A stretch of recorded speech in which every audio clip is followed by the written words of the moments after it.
This is the story of the boots I couldn't throw away. Back when I was in Afghanistan, it was my job to look after the guys who were injured and get them back to health so they could go home. But sometimes getting better wasn't part of their plan.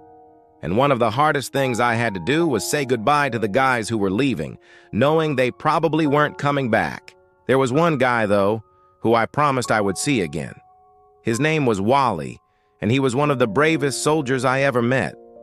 He was only 21 when he took an enemy machine gun bullet to the chest while on patrol.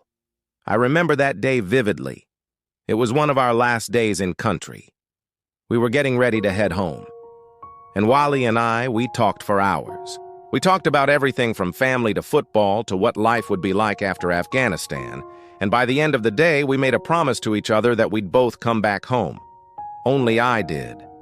Now, when I got back to the States, I kept my promise to Wally, and I told his story to anyone who would listen. But there were so many stories like his. There were so many good men who didn't make it home. So over time, I stopped telling my story. I put it in a box, and I buried it under all the other memories. Except there's one thing I couldn't throw away. It was Wally's boots. He'd sent them home to his mom before he deployed, and when he died, his mom sent them to me. She said that they were the last thing he left behind before he died in my arms. And so I still keep his boots under my bed.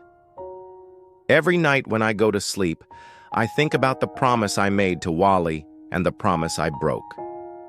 I tell this story now because we must never forget. We must let the world know their names so they never fade away. Just type their names in the comments below and let's make sure that happens.